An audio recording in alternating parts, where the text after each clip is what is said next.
Good morning and welcome to the San Francisco Interfaith Council online briefing for community and faith partners. Today's program is Being Human in the Age of Artificial Intelligence. A special thanks. The San Francisco Interfaith Council online briefings are supported by a grant from MetaFund. Thank you. The important and ongoing work of the San Francisco Interfaith Council would not be possible without generous funding from congregations, corporations, faith-based social service agencies, foundations, judicatories, and supporters like you. Help us spread the word. Visit sfinterfaithcouncil.org to learn about SFIC programming and how to become a supporter. Follow SFIC on Facebook and Twitter, and subscribe to SFIC's YouTube channel to watch all of our virtual events. A bit of housekeeping. Today's program is being recorded. For audio and video, all participants are muted and without video to minimize distraction. For chat, you can submit your questions or comments by selecting the chat button at the bottom of the screen and sending a message to Q&A. Questions will be forwarded to the host and answered, time permitting. For closed captions, select the live transcript button at the bottom of your screen and click Enable Live Transcription. Now is the time to stand together, San Francisco. Together, we can stop anti-Asian discrimination, bias, hate, and violence. The COVID virus has no race or nationality. It is simply a disease.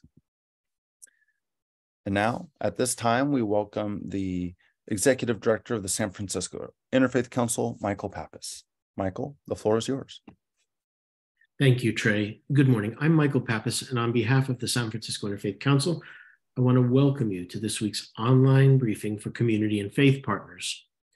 In a world where machines can drive cars, land spacecraft, and compose sonnets, how do we harness this technology to create a more just and humane world? This week's online briefing for community and faith partners, hosted by the San Francisco Interfaith Council, welcomes University of San Francisco Computer Science Department Chair, Professor Christopher Brooks, who will give a short summary of the state of the art in AI, what he thinks the current questions and challenges are and are not, and ask how we can reconsider AI to mean augmented intelligence, and whether this reframing can let us place human needs and concerns at the center of the design.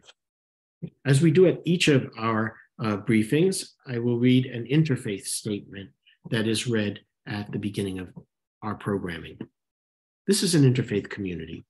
Whatever our individual belief, it can be freely expressed here with no apologies. If we are invited to offer a prayer in this setting, it should be offered according to the tradition with which we identify. If we are invited to speak on a subject from the perspective of our tradition, we are free to do so without fear of offending those who come from another tradition. We come together as people of faith to learn from each other that we might better understand the multiplicity of faith traditions in our city and in our world. It gives me great pleasure this morning to invite Trey Russell Allen, the principal of Enceladus Event Production and Consulting, who has been working with us since our days with the COVID Command Center, to offer this morning's reflective moment. We figured that since today is all about technology and AI, we would get a perspective from somebody who is in the industry. Trey, the floor is yours. Wow, it's the first time I've heard the floor is yours, Trey. That's great. Well, welcome everybody. You know, as we gather for this virtual exploring of the convergence of religion, faith, and AI, let us take a moment to ground ourselves and reflect upon the profound interplay of these realms. In this ever-evolving world where technology intertwines with our spiritual and philosophical explorations, we come together representing a very diverse perspectives and united in our shared quest for understanding and meaning. Let us pause. Let us breathe.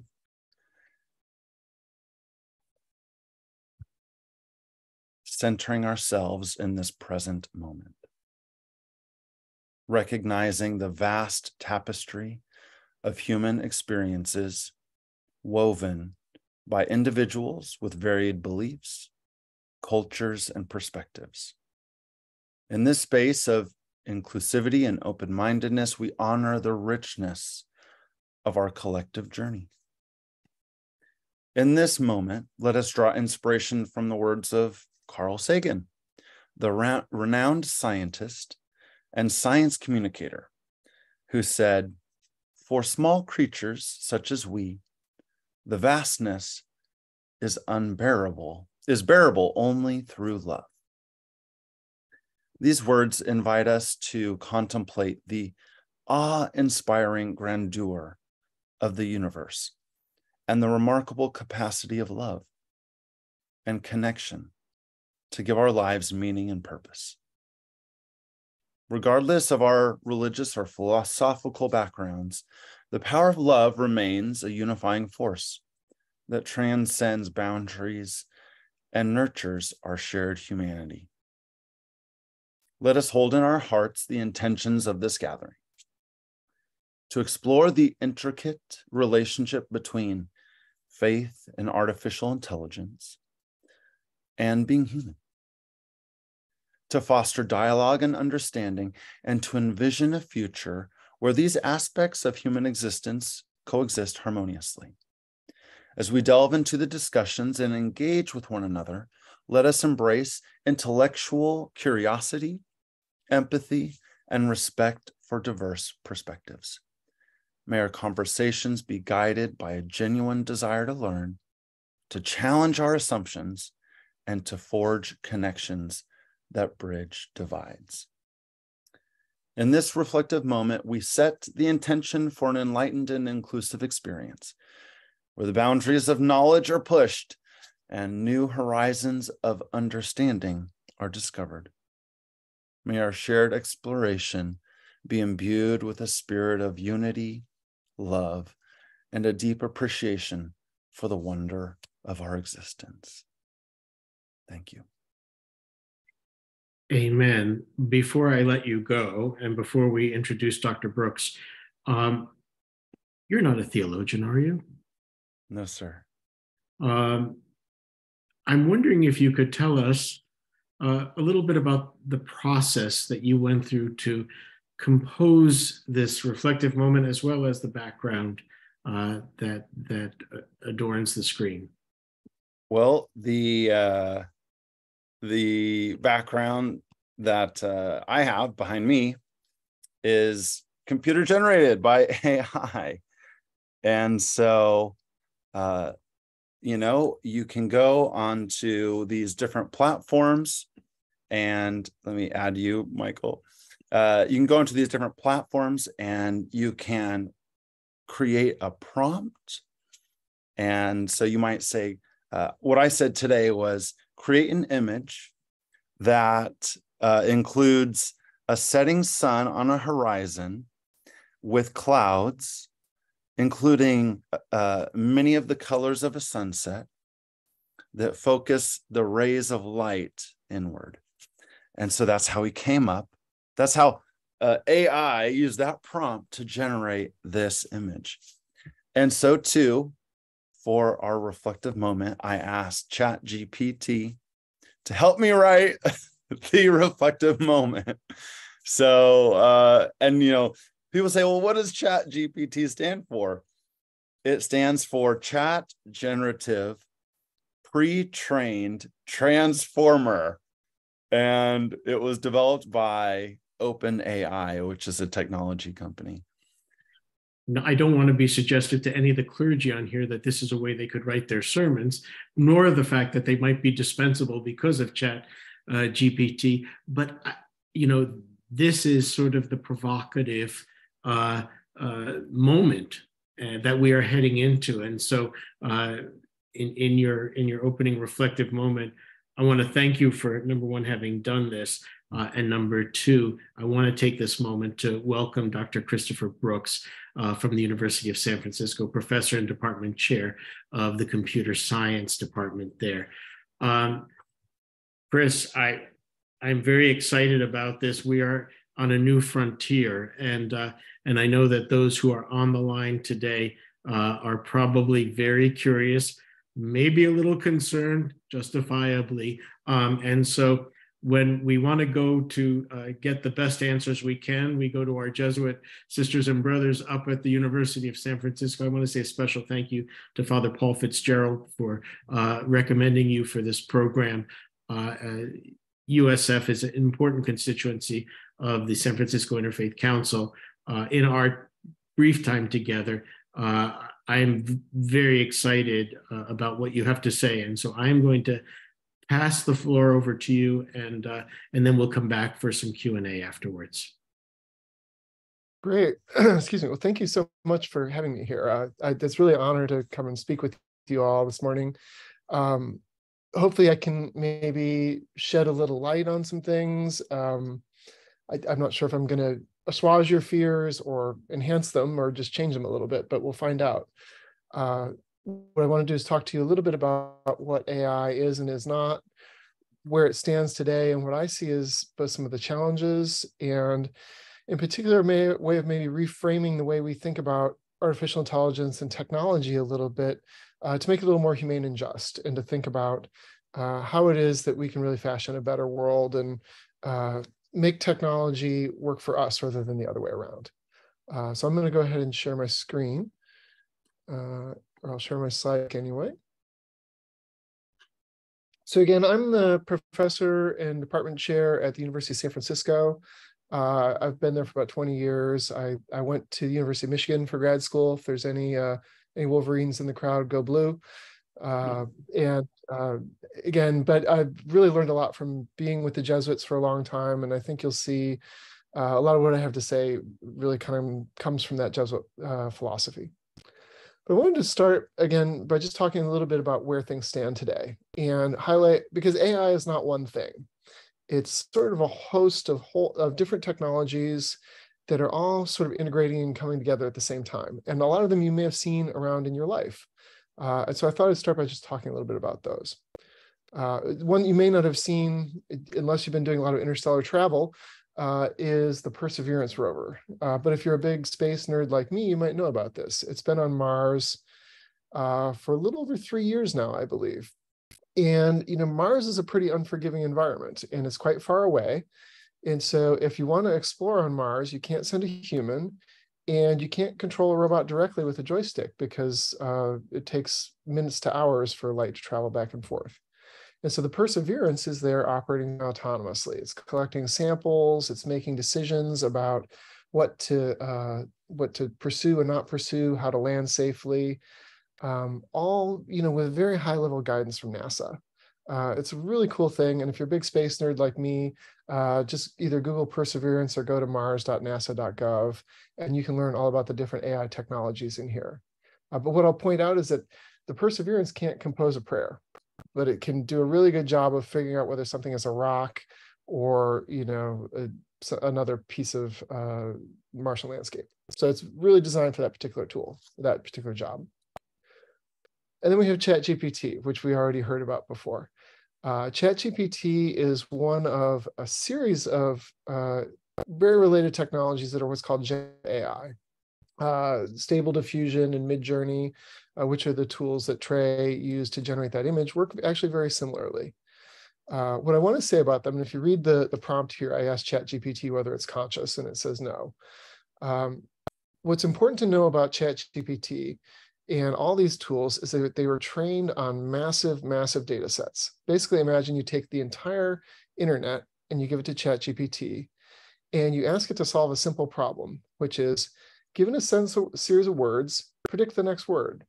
And you've seen this happen if you've used Google Gmail to compose an email, or if you've used your phone and you're texting and it says, I need to pick up some, and then the next word might be groceries. And you choose groceries over, soil because groceries makes more sense.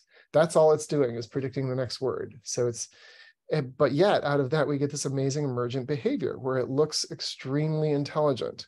What I'll add in there is humans are easily fooled.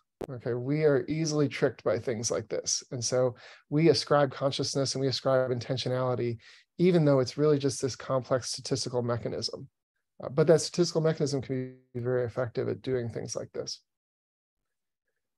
If you live in San Francisco, you've probably seen self-driving cars around. I see them almost every day now. You may not have seen this lower image here. This is a self-driving truck that's being designed by Daimler. And the idea here is that it would replace long-haul truck driving and carry freight across the country. These tools are solving a different set of problems, right? My self-driving car needs to solve low-level things like not running into the curb or making a proper turn, and then higher-level things like figuring out how to get from my house to the airport, or not running into a passenger, or communicating with the person in the car or that other driver who's cut me off or whatever else might be happening. And it's this last part that is the most challenging. If you read the news, you might have seen that the Waymo cars recently had a problem where there was a fire in San Francisco, and they got in the middle of the emergency vehicles, and they just didn't know how to handle it. Because they were interfacing with a human system that was rather unpredictable. So it's that last part that's really challenging, is working with humans. But again, a very different technology than ChatGPT. My Waymo car doesn't need to compose a poem. It just needs to get me to the airport, right? So it's a different problem. This is, maybe less sexy, but incredibly important. Within the medical world, there's a huge number of different advances happening around AI and machine learning, from processing tomography and other imaging technologies, as we can see here, bringing together, integrating information. If you've ever been to your doctor's office, you probably know that your primary has one set of records, and maybe your gastroenterologist has another, and your NP has another. And bringing all that stuff together into an integrated picture of you, the patient, is really hard. But AI is being used to do that. Up in the right, we have a robot performing laparoscopic surgery. And now here again, very focused, very specific domain. My laparoscopic surgery robot doesn't need to drive a car or go to Mars or compose a poem or any of these things. I'm making a big point about that because humans can do all that stuff, right? So we're very general. We can solve a lot of different things and change gears really easily. I can compose a poem 1 second and then jump off and drive a car 2 minutes later. These AI systems don't work like that. A more sobering and sad application of AI currently can be seen in Ukraine, where AI technology is being deployed on both sides of the battlefield in semi and autonomous weaponry. So these systems, they can do a lot. They can identify targets, they can follow a target that's trying to escape, and they can avoid counterattack without human intervention. And this has created a lot of really complex ethical questions about the use of technology in the battlefield. And if people are interested, we can talk more about that later on. A big issue with it is how cheap these components are. It's very easy this drone on the bottom here was built in Libya. It's probably costs a few $100s, and you can order all the components for it online. That raises all kinds of questions about the future of warfare. So I wanted to briefly, now that I've laid that out, maybe talk a little bit about what AI is and is not. And I'm dating myself here with these photos, which all, I think show my mid-50s science fiction background. But, in popular culture, AI is always a character, right? And that makes sense because we like stories, and you need a compelling character in a story, and you need them to have motivations that make sense for the audience. And so Data and the Terminator and C-3PO all have recognizable human characteristics, and they do the kinds of things that humans do. Again, they can switch skills really easily. They can be talking and then piloting a ship the next second, because that makes a really good story. It's not very realistic, though. Today, in our world, most AI systems are really only intelligent with respect to a particular discipline or a particular area of expertise. So my face recognition AI can't compose a poem, and ChatGPT can't drive a car, right? So that integration of intelligences is really important. We as humans can do that. Our technology can't. So modern AI, today's AI, doesn't have self-awareness. It doesn't know what I is. It doesn't have a conception of self. And it doesn't, really importantly, it doesn't have lifelong learning, right? Humans, this is a really important ability that we have, is to be able to start at birth and, for 10, 15 years, do nothing but absorb information and grow and change and become more full, right? We don't really have that capability for AI yet. What we have is the ability to do some smart things. So when sometimes people ask me, like, I'm worried about killer robots and I saw the Terminator, and I would say, don't worry about that. We have much more important near-term things to worry about. And so maybe let me change gears a little bit and talk about those. I want to pause for just a second, though. And one thing I've learned from working with the Jesuits is the importance of language and the importance of choosing your words carefully. And so I kind of give credit to John McCarthy, who in 1956 held the first conference and chose the name artificial intelligence for this field. And I think that's a really meaningful thing. And they chose the phrase machine learning to describe this process of computers getting better at things over time. And they chose the word intelligence to mean this study of how machines make language and how they acquire concepts. There was a lot of other words they could have chosen. They could have chosen cybernetics, which was talked about at the time. They could have chosen automata theory. They could have chosen optimization.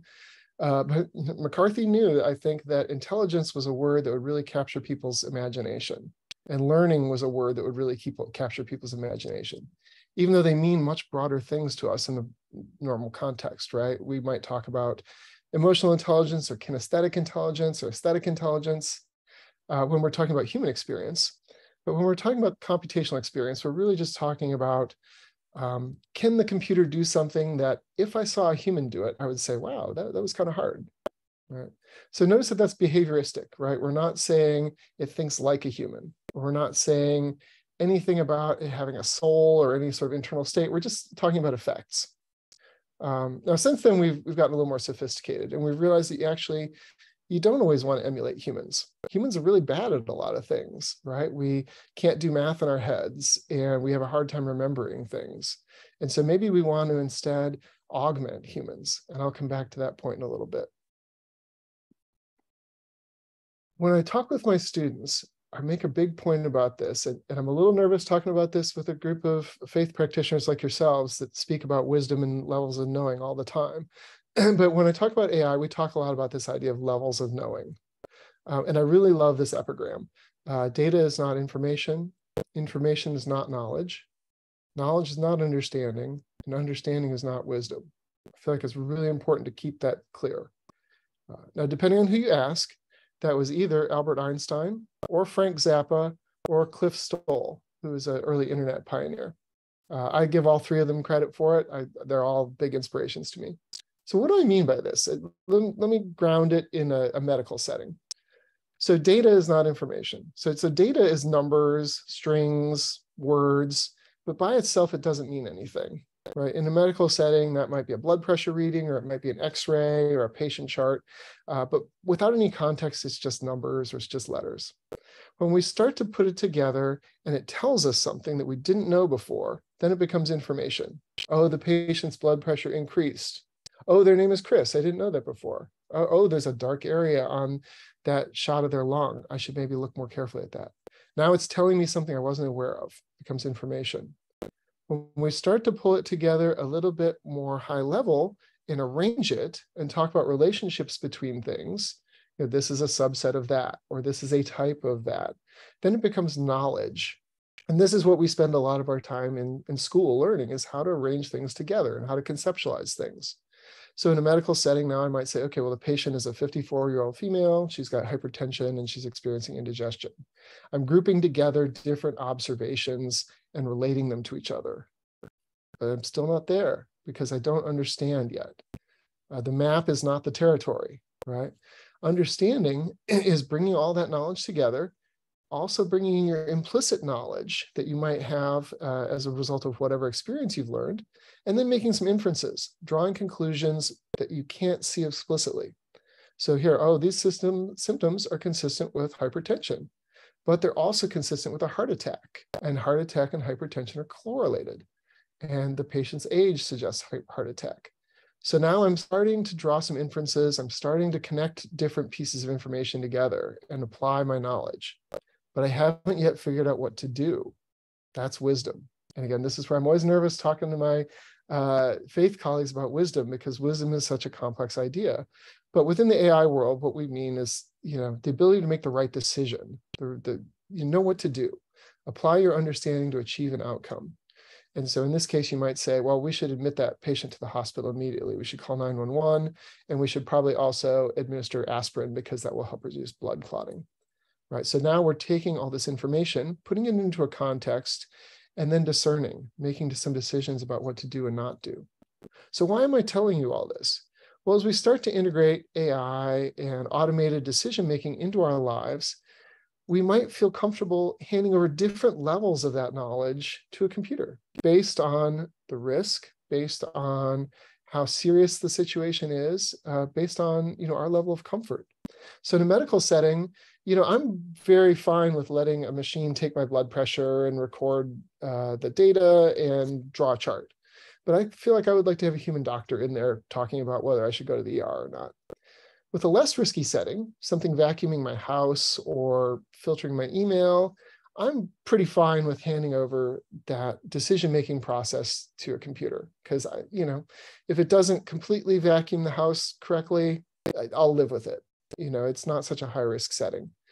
So I raise this mostly to point out that as we start to think about bringing technology into our lives, thinking about what are the sorts of knowledge and the sorts of awareness that is fundamentally human, and keeping that for ourselves is going to be really important. And it's really dependent on what we're trying to do. And there's other parts of our lives that maybe we're comfortable handing off to an agent because it's just so complicated and busy. A big problem right now in the AI community is this problem of ethics and bias. So modern AI systems are trained on vast amounts of human-generated data. This is a change that happened in our field about 20 years ago. In the early days, AI was usually constructed around means-ends analysis, where you would encode a lot of facts into an AI, like if it's raining, you should bring an umbrella. Oh, I notice it's raining outside, therefore I should bring an umbrella. Okay, that's called modus ponens, or deductive reasoning. And then there was this huge transformation about the time that the web started, where people noticed we have this massive amounts of data available. Rather than learning to do formal reasoning, let's learn statistical patterns from data and use that to make decisions. And so that's what's driving a lot of modern AI systems. That's what drives ChatGPT. That's what drives fraud detection systems, the targeted ads that you get on your phone, and pretty much everything. And so there's a fallacy in here. The fallacy is, well, we need to teach AI to think ethically. And if you've read Isaac Asimov, he has these 3 laws of robotics. And if we could just figure out how to encode those and teach AI to think ethically, we'd be done. I argue that that's a fallacy. The problem is that AI replicates our own biases. It's a reflection of our own, because it's trained on human data. If you just take the internet and feed it into ChatGPT, you get an amalgam of the internet back out. And so it's our own problem, our own biases and prejudices that are driving this. And so we can't just hand our problem off to a machine and say, learn to think ethically. We need to fix this problem ourselves. Let me give you a specific example. I use this in my classes a lot. It's a really classic example. If you want to know more about all this, I'm just going to summarize it real quickly. If you go to this URL here, technologyreview.com, etc., there's a really great article that was done by MIT Technology Review. They'll let you play with this system a little bit and experiment for yourself. I'm just going to set it up real quickly, but I'd encourage you to poke at it on your own after the talk is over. So the system that was developed by a company called Northpoint. It's called Compass. And the idea is this. When people are arrested in the American justice system, they often are placed on bail. And the idea is that we want to hold people who might commit a new crime and not let them go free. And people who are unlikely to commit another crime while they're waiting trial should be set free. And so traditionally a judge decides this, but that has human bias in it. So the thought was, what if we replace the human judge with some sort of computer algorithm that could give everybody a score that predicted from 1 to 10 how likely you were to commit another crime if you were set free before trial? That sounds great, right? It would reduce bias. Wonderful. And so North Point divides the system called Compass. And if you look here on the left, the picture is showing here is you give everybody a score from 1 to 10. And then the dark dots here are people who were rearrested, and the light dots are people who are not rearrested. And so the goal would be to draw the line so that you have the minimum number of people who are needlessly rearrested. That is, you don't want to rearrest innocent people. That's your primary goal that you want to satisfy. It's okay if every once in a while a guilty person commits another crime, but you really don't want to rearrest innocent people. So you do that, and that's great. Okay. It turns out, and again, I would encourage you to read the article to get into this more carefully. It's not possible to pick a single score that minimizes this for both Black and white defendants. You have two choices. You can either have a different score for Black people and white people, that is, you rearrest them at different rates, or you can accept a score that does not minimize this and needlessly rearrests people.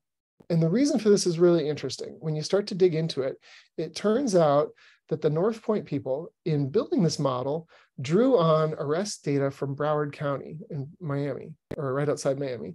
And at the time, the police in Broward County were implementing the broken windows policy, which broken windows was, heavy police presence in largely minority neighborhoods processing quality of life crimes like, drinking in public or broken windows and things like that. So what you had was differences in policing policy in minority neighborhoods leading to more arrests in those neighborhoods.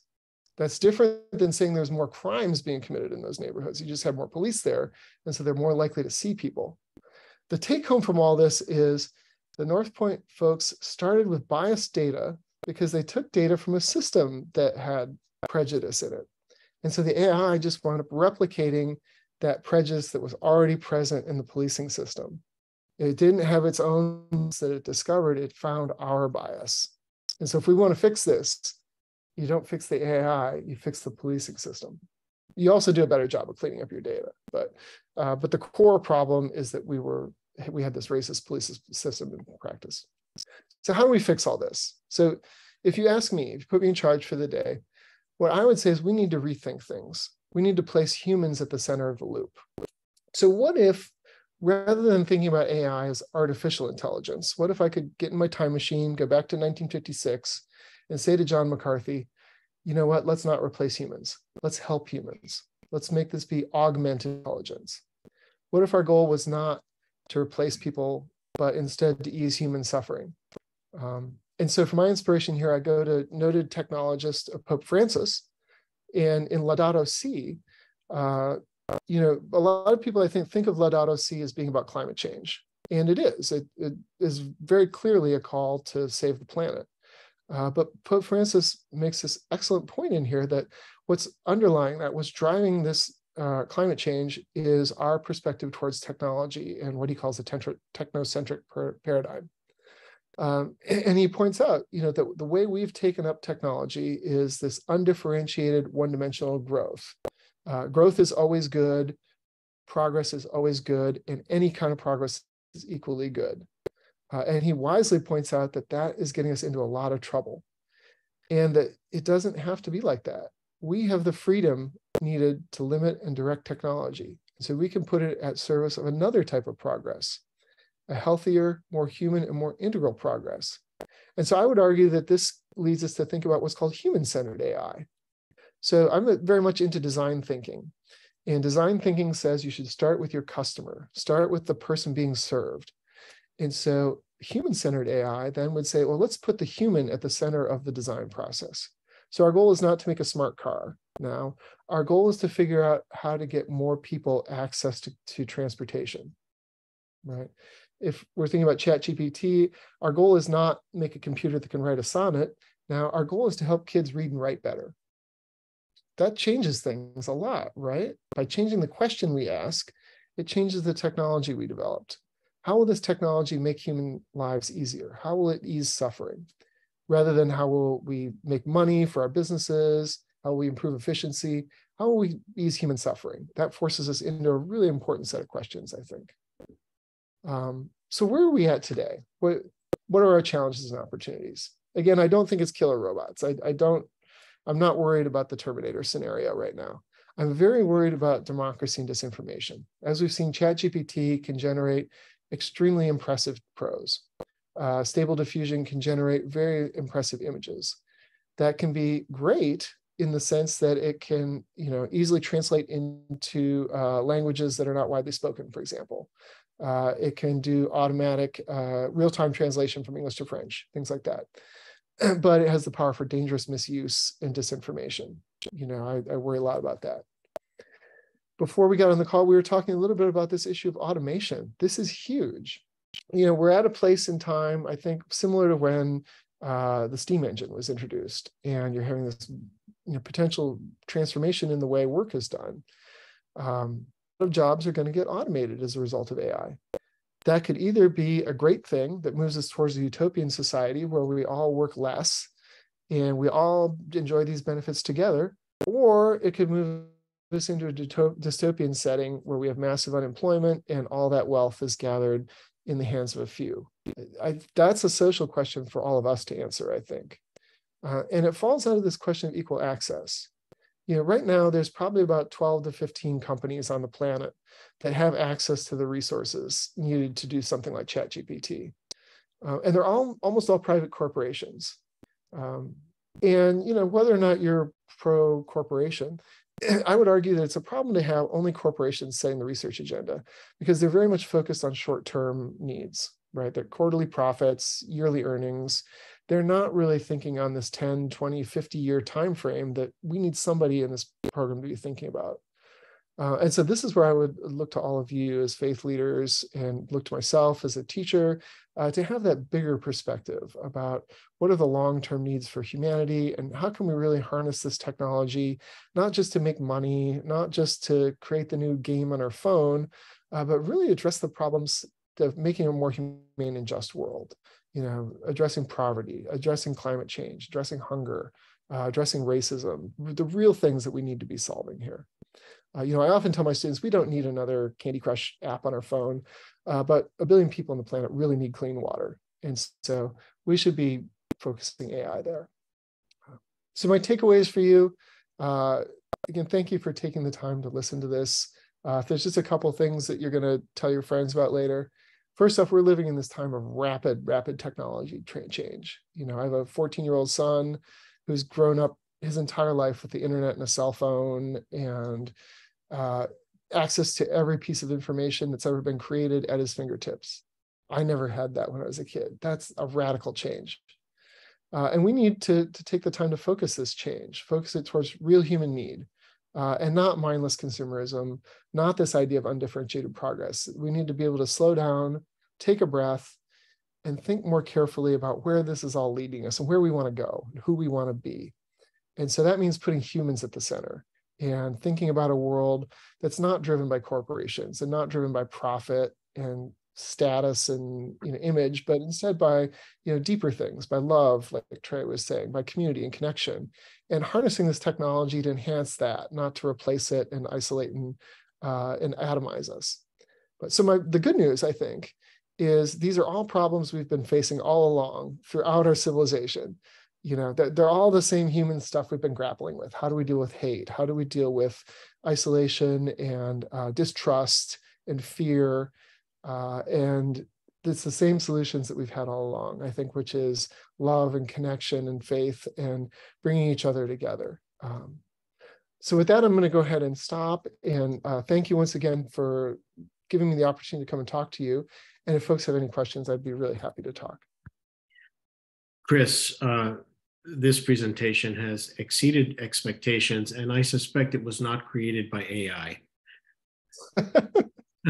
I hope that. Thank you so much. I'm feeling humbled. This last slide, I guess our internet growing up was the World Book Encyclopedia, and how technology has expanded information is just mind blowing. I'd like to drill down on a few things that you had to say. In the context of who we are as a city and where we're going, we're struggling in certain areas, but we were sort of the epicenter of tech, and we incubated it and cultivated it, and it's dispersed now. Do you see AI as the next great tech boom in San Francisco? And if so, what does that look like to you if you were to look in a crystal ball? That's a great question. Thanks. And yeah, you're right. San Francisco's had its ups and downs, and I feel like I've been here through a few of these cycles. It does feel like AI is the next big thing in the tech community. That's certainly where the venture capital money is going. That's where all the startup energy is going. For me, the real question is going to be, again, how do we harness this? Because I don't want it to be something where, like some other trends, there's a lot of hype. Some businesses get built up, a few people get really rich, but that doesn't filter its way out and really transform the city. I think there's an interesting question here, though, about how can we do this a little bit differently this time around, where the real stakeholders in the city are engaged, and all this wealth and all of this value that's created stays here and gets out into some of the communities that maybe aren't always served by this kind of thing. I would love to see this be something that lifts up the Bayview, for example, and brings those kids into university. They could come to USF and become computer scientists, and again, see this as a democratizing force rather than just another wealth extraction. I think that that's going to be critical to the future, the soul of the city. So thank you for lifting that up. What concerns me is, in all the articles that I've read, is that the tech titans now are concerned about AI. Can you kind of delve a little bit into that and talk to us about what their concerns are and what our concerns should be? Yeah, so I think there's a few, and it's hard for me to speak for Mark Zuckerberg, but our field, the computer science field, is a weird one. We're very young, right? So Google is only a little more than 20 old, for example, which is just a blink of an eye to older folks like ourselves. And I think what we're realizing is that I think of us as sort of adolescent in terms of like intellectual growth, right? So for example, we don't have any sort of licensure or any sort of oversight in the computer world, right? If I build a bridge and it falls down, and I'm an engineer, well, I'll lose my license and I could be sued. If I build a rogue AI that I put on the internet and it starts spewing disinformation and spreading false rumors, there's not really any sort of oversight for that. And so I think that, there's no licensure, there's no sort of government agency that oversees this the way that, cars and planes and medicine is overseen. So I think that's one thing that the tech folks are nervous about in a couple ways, right? One is, boy, what if things get out of control and we accidentally cause damage that was unintended? And then, there's this question about who's going to regulate this stuff. That some folks in the tech industry, I think, are looking to the government and saying, we want you to come in and put some guardrails up. Other folks in the industry are very nervous about that because, you don't always want the government to come in and regulate your industry if they don't understand it very well. But it seems clear to me that somebody needs to set some guardrails because otherwise you just get people, the reach exceeding their grasp is the phrase I like. Right, where they're trying new things, but thought the implications through correctly, and the implications are global. So I'm not sure if I answered your question, but that's kind of I think so. And I'm looking right now. I knew this was not going to be a shy audience, and so we have a flurry of questions, and I want to make sure we can get to them all. From Pastor Odette Wood from the Park Presidio United Methodist Church. Thank you for your presentation. Could you say something more? How and who can change the questions and address ethics of data collection and on the replication of human bias and weaknesses in what data is collected and how it's used? Oh, that's an awesome question. Thank you. And it gets to another one of these inequities that currently a lot of the large data sets that are being used to train these AI systems. So there's two flavors. There's a certain set that are out there that are publicly available. And that's kind of what you want. You want to be able to create a curated set of data that you can share, that people can vet and look at, and that you and I are using the same data set, right? So if I say, oh, I got these results and you got these results, we can compare apples to apples. We can look into it and we can say, why did we get that result, right? That's a key piece of AI that I didn't really get to talk about, is this trustworthiness. Explain to me why you got that reasoning, right? So for example, in the parole thing, why did you say this person is a recidivist and this one is not? With respect to data collection, it's a big problem that a lot of companies, Meta and not Meta, your funders, Meta, Facebook's parent. Thank you Meta for the with clarification. Meta, Google, OpenAI, they are not sharing their data sets. They keep this private and closed. And that's a problem because we can't see what they're doing internally. It's a black box, right? That makes it very hard to verify whether results are true or not. It makes it very hard to replicate. And it's also just a fairness issue, right? That means that now they have control over this technology and they're the only ones who are going to be able to deploy it. I think the EU is a little bit ahead of the curve here in thinking about both data sharing and also data privacy. That is making sure that I, as a consumer, can know whether or not my data is going to wind up in some AI's data set later on. That's also really important because I might not want, my photos to be used later on as part of an art generation tool. I might want to have more control over my intellectual property. Okay, from the Reverend Anna Marie Booth, for those new to AI, can you state specific examples of how social justice organizations can apply AI to their work? Oh, that's a great question. There's a whole group called AI for Good that, and if you like, I can follow up with an email that's got some links to some of this stuff for people who are interested. That are, really, AI is a tool, I think. And so it's all about the questions you ask. So AI for Good, a lot of their work is on climate change, doing things like detecting tree cover and biodiversity in different parts of the world, maybe detecting wildlife migration patterns, detecting illegal logging and things like that from satellite data. So it can be really detecting migration in areas like Sudan and Africa where there's a conflict going on, and you can use some of this AI technology to help direct resources. So that would be one place where it's being used that comes to mind offhand. There's a lot of places like that in the developing world, I think, where it's being used to more easily direct resources. I think there's a lot of opportunity to do better. I'll say it that way, and to really think about how to deploy some of these technologies we talked about at the beginning to specifically address questions of social justice.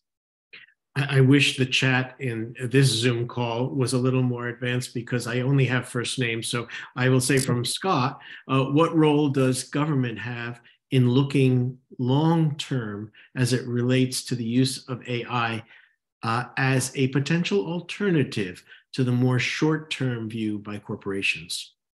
Yeah, that's a great question. And I think I would look to computing's past history for an example. So if you look into the history of how the internet was started, the internet was originally built by this group called ARPA, at least in the US. ARPA is the Advanced Research Projects Agency, and it was a kind of a branch of the Department of Defense.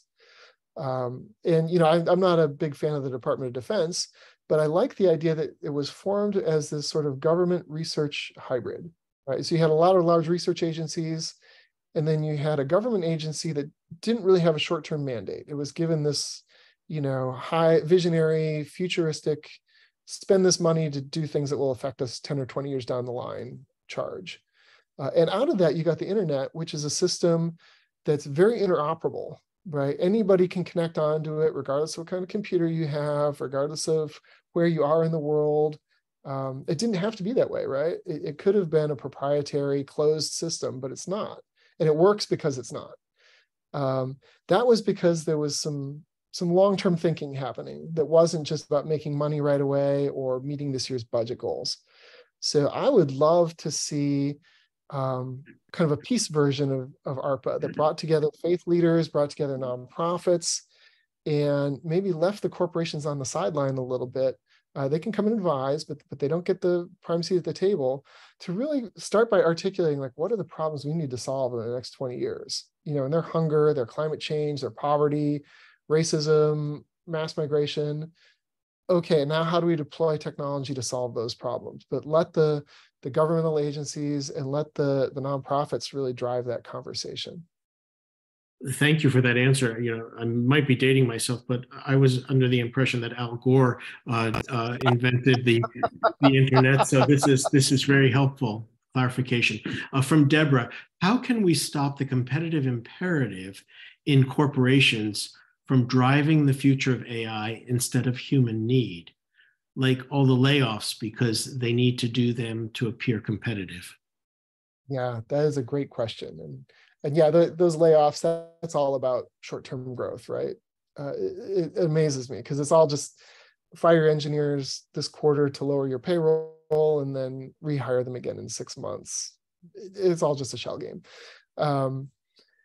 I wish I had a better answer to that. I feel like our current environment is so structured around private enterprise and private funding chasing a lot of these things.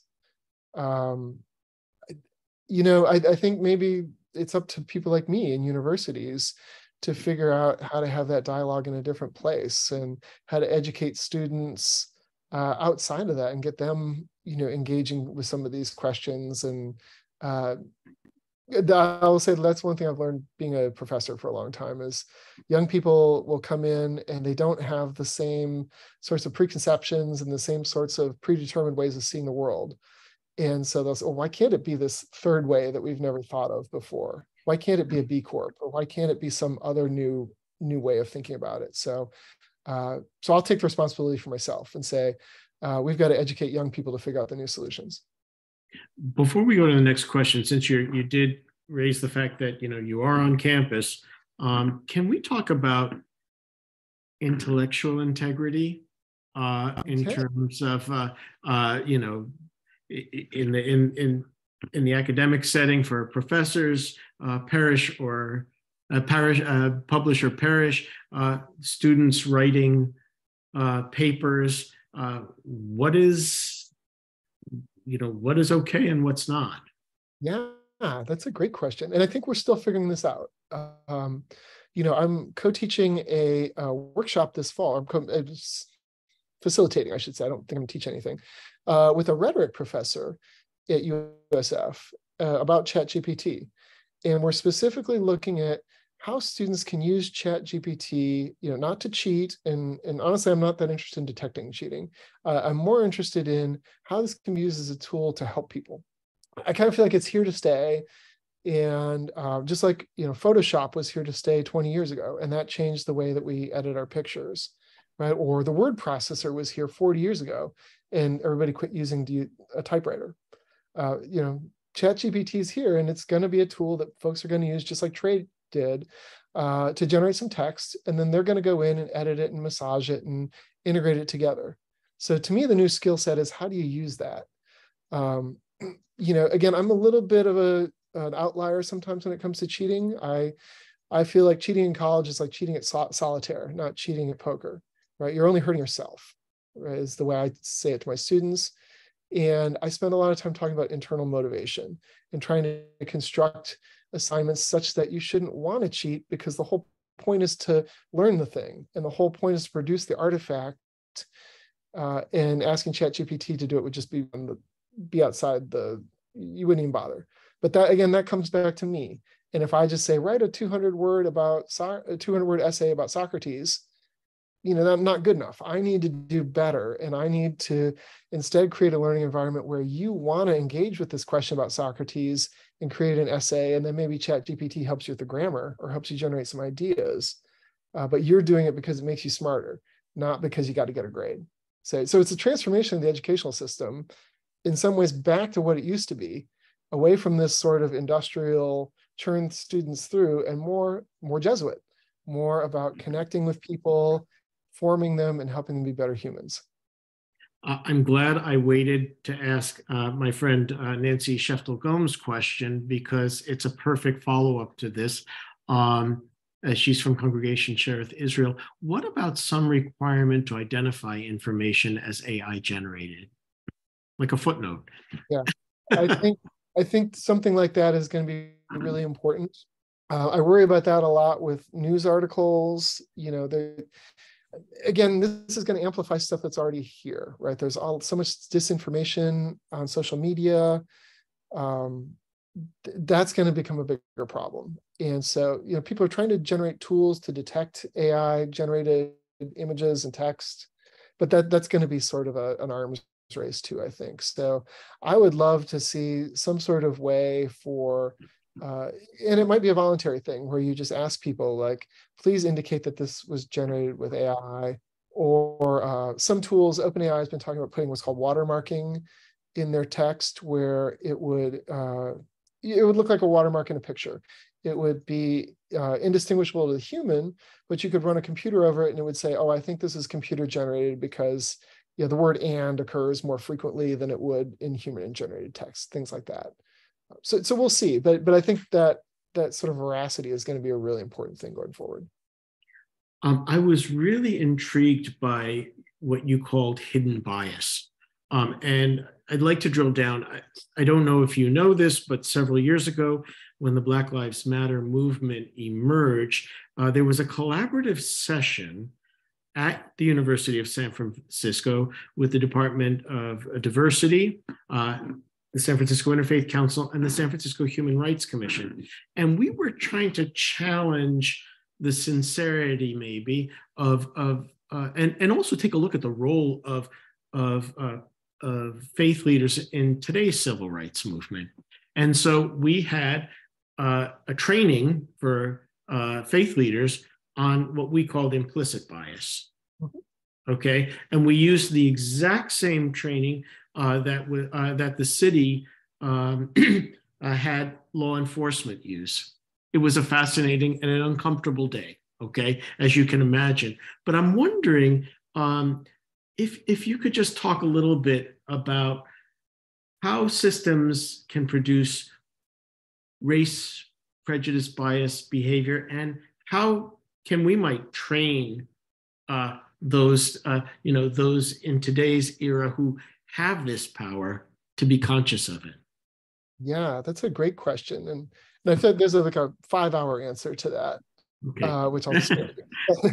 But it's huge, and there's some mathematical and statistical techniques you can use. But the first thing is just being aware that it's present.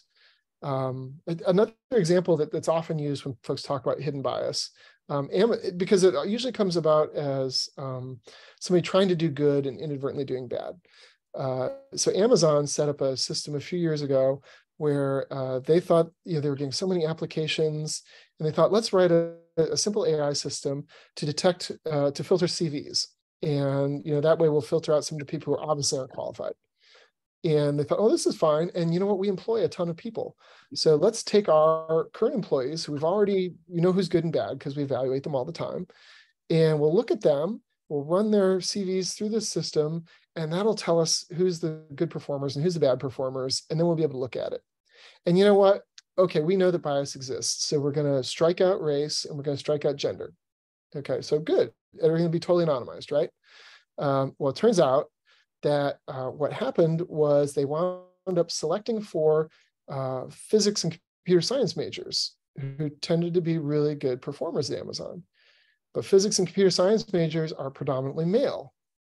And so they wound up just hiring a bunch of white men again, who's already who they were overrepresented in, not because they selected for white men, but because this other characteristic that they found was correlated with that. And they didn't think hard enough about, the underlying system of, in academia, we tend to be biased in physics and computer science towards men for a lot of historical reasons. So the point of all that is that you just got to be aware. So there are ways to go back and check your results afterwards. Did we accidentally produce bias? But even better is to not have to fix your work, but to instead be conscious and mindful, to have gone through the trainings that you did and be thinking about that on the front end, so that then when you produce that test that says, okay, is this person going to be a good person, a good employee, or a bad employee? You've started with a data set of resumes that doesn't have that bias already built in. But the first step is know that the bias is always there, and you always need to be looking for it, because we're humans and we make these mistakes all the time. It's just part of who we are. At the risk of taxing the generosity of your time, I have two final questions. Okay. The first, only because anytime I have technical questions, I call my children. I was wondering if you could talk just for a moment about your work on the digital divide and the nonprofit you're working with. I know you're on a board. If you could take just a moment, I think it would be helpful to this audience. Absolutely. Yeah. So I'm on the board of a nonprofit called Community Technology Network. ctnbayarea.org is our URL. Again, I'm happy to send that out later on. And they've been around, they're in San Francisco and in Texas as well. We've been around now for about 14, 15 years. And it's all about what sometimes is called the digital divide. I like to flip that around a little bit and use the phrase digital inclusion, because it sort of, flips it around a little bit to make it about bringing people together rather than separating people. But in particular, what we've recognized is that as more and more of the world becomes online, you have these communities, especially elderly folks, recent immigrants, poorer folks, who don't have the same access. And so, if all your social security benefits are online, but you're a monolingual Cantonese speaker, that might be really hard to get at. And so we do a lot of trainings and a lot of workshops for elderly people specifically, really to just help them get that first step. Maybe they've never touched a device before, and so we'll mail them an iPad, and then we've got some online and some in-person classes that we run where they can get certified and, maybe send an email to their grandkids or learn to take a picture, things like that. So if folks are interested in any of that stuff, I felt really impactful. I'd be happy to put you in touch with our executive director, and she's doing all kinds of great work. I just get to ride her coattails and take credit every once in a while.